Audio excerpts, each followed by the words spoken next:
Hi lads, out for a walk, a bit of a chat.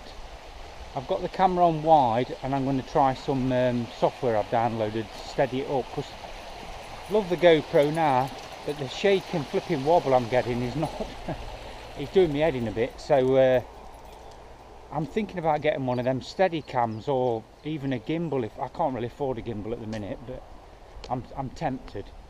You know, one of the electronic ones. You get a 3-axis gimbal, they're about 200 quid on Amazon. The results are astonishing, but do I really want to spend that much? Alternately, you can get like a cheapy flipping steady cam type of thing, and the 20 quid upwards really. I'm quite tempted. So anyway, like I said, I put this onto wide, and then I'm going to apply some Steadicam software to it and see what happens. I know Google did that steady thing, but it makes it go like flipping wobbly around the edges, and I'm not so keen. What I found with the stabilising software, it sort of zooms in to get rid of the wobbly edges and then compensates, which is good, but it then really removes the point of having a wide angle camera if you're going to then zoom in. But anyway, I've gone from medium to the wide setting on my GoPro, so that the theory is when I apply the software to it, it'll zoom in and give me a medium that I had in the first place, but obviously then you're going to lose some of the res, so it's not going to be sharp. But anyway, that remains to be seen, lads. And we're just out just a local walk, usual morning. I've just walked my lad with my lad towards his work, and now we've cut off and we're just going to have a walk around. It's about 7:15 Sunday morning, and I must admit I'm absolutely loving the GoPro. And if you've watched my videos, I've just started doing a bit of messing about with the GoPro Studio, which I think is brilliant. But the only thing is, I've got a decent laptop, it's an i5 something or other processor, so it's a decent speed. And even that, when you put GoPro on and mess about with this thing called Flux, it can take bloody hours, which is a bit of a pain. But anyway, so now I've got my internet sorted out. I've got really fast internet. It's flipping unbelievably fast. It literally takes 20 minutes to upload a half-an-hour video. It's just bonkers. But I've now got the fun and games with the software side. So you have to render it first, then you have to edit it, then you have to export it. That takes hours. It can do. I think we've all been there though, haven't we? But this with the GoPro, it seems to be bloody, of course of the res, it's probably making my PC struggle. I don't know. It says something about recommends an i7 processor. I'm not bloody paying out no more. My laptop will last me a while yet. So that's the only downside. I'm started shooting loads of videos just lately because I'm having a bit of fun with this with GoPro. But then that means you've got flipping gigabytes of flaming stuff to render. So you can't win, can you? Anyway, lads, it's a lovely morning. It's dead fresh, about 5 or 6 degrees, and the sun's just coming up light, and there's quite a bit of cloud, but it's bloody lovely. Look at the green coming through. That's where I want. I just want it to get all green, so you can just go and sit in a bunch of bushes and hide away and have your brew in peace without looking like you're a tramp or something to the untrained eye. Anyway, lads, catching a bit. Yeah, and also this, I've set the camera on to usual 1080, but it's on 60 frames. I think it is, yeah, 60 frames a second. And the lighting, it's gone a bit dark now, so I'll be curious to see what this looks like. Like I said, this is just a bit of a chat about GoPro and stuff, really, more than anything.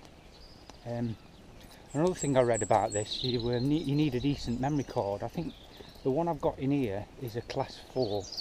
Well, anyway, I've ordered a SanDisk one, recommender off at GoPro site, so it's got I think it's 40 meg a second write speed or something, because you need it.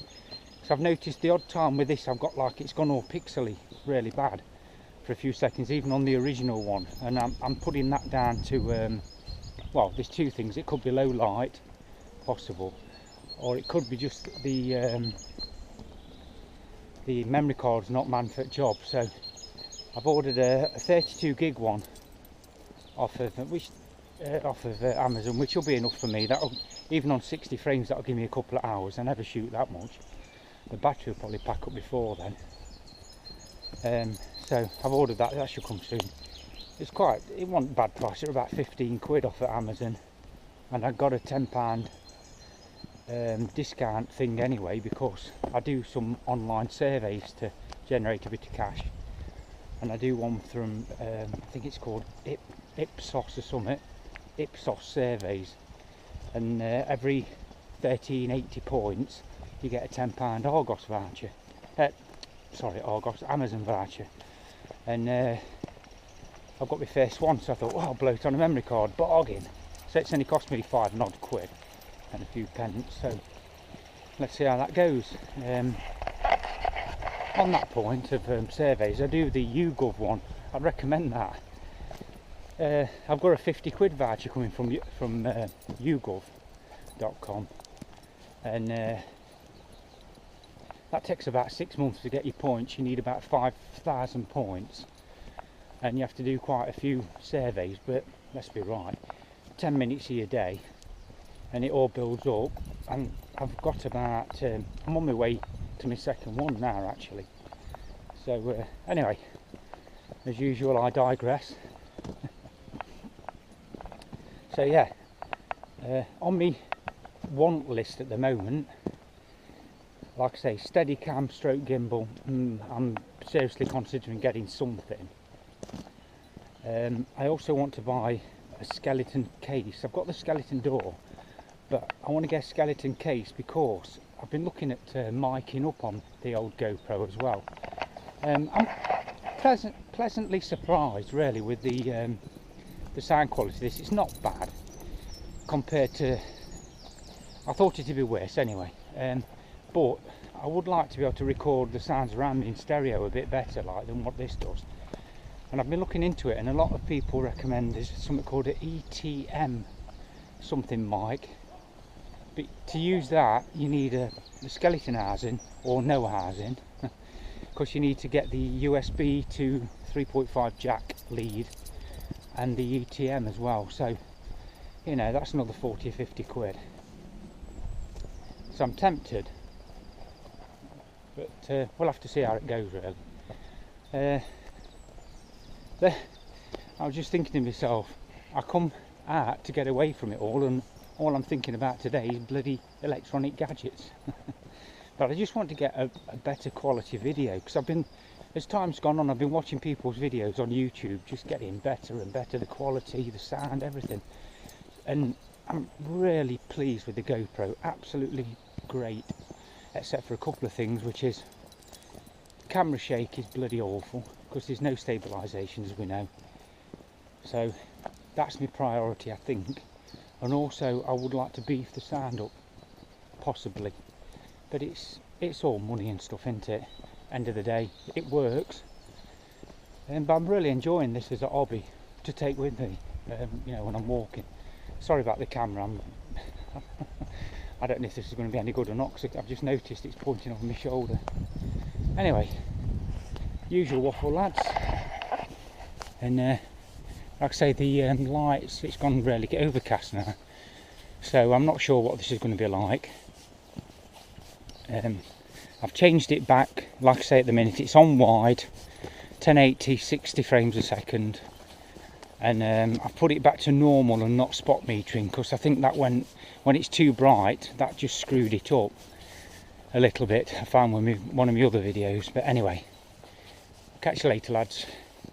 Yeah, and if anybody's got any advice about how to keep the camera more steady, I'd really appreciate it. Obviously, I like to walk and talk. I don't like to just sit, you know, doing nothing. I've got to be doing something. So if I sit, I'll be cooking or reading a book or something.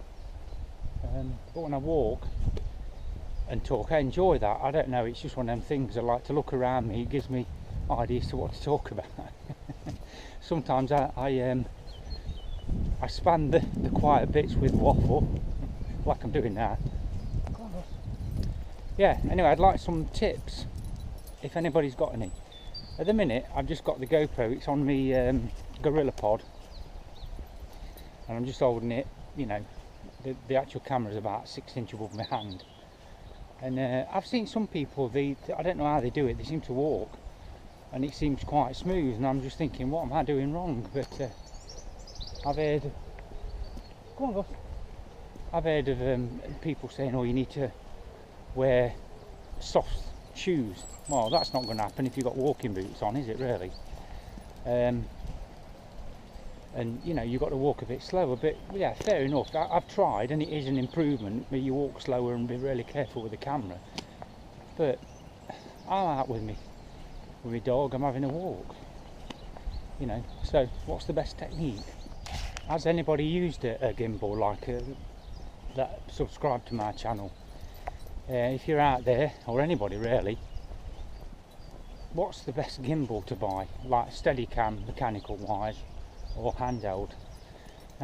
With the handheld, I mean, they are brilliant. You're going to get better results with the you know, the electronic gimbal type of thing, from what I've seen, unless you spend a lot of money on a great big bloody fly cam thing, which I'm not going to do.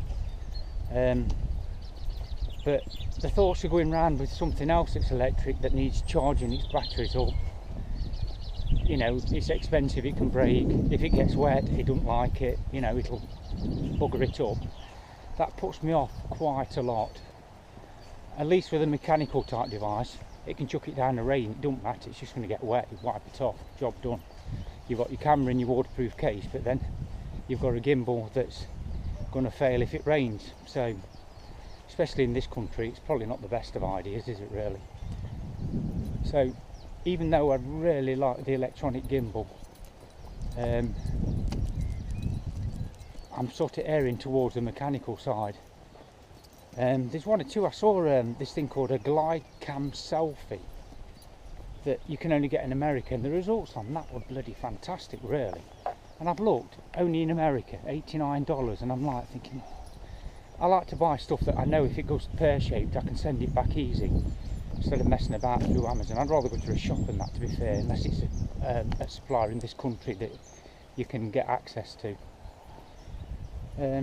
So all these things I want to get, and I procrastinate, can't even say it, procrastinate too bloody much. I look at stuff, I look at reviews online for hours on end before I take the plunge. I'm terrible. But if I buy something, I really do want to use it. Most of the things I've bought, you know, my Trangia, the bloody stoves, they're used on a regular basis. Everything I buy is because I've really thought about it. I'd say 99% of everything I've ever bought I still use on a regular basis. So I don't get much time to do anything, do I really? Yeah, but you know what I mean, lads. If I'm going to spend my hard earned cash on something, I want to get some use out of it, or bugger that, you know. But anyway, so I'm umming and ahhing yet. I've got a bit of spare cash that I want to buy something with, i.e. stabiliser, microphone, that sort of thing. But I want to make the right decision. So that's what the point of this video is really. Just ask anybody out there that's used stuff, what I'm on about, mics, stable cams, GoPro orientated stuff that's useful. Any tips would be appreciated. Right. Just continuing my walk. I'm heading back from Stanton Ironworks, one of my other regular sort of walks. It's not too far from me, it ends up being about a 5 mile round trip or something. Nice little steady walk. And I'm going to get home in a bit and make a cuppa, enjoy the morning, and back to work next week. Perish the thought.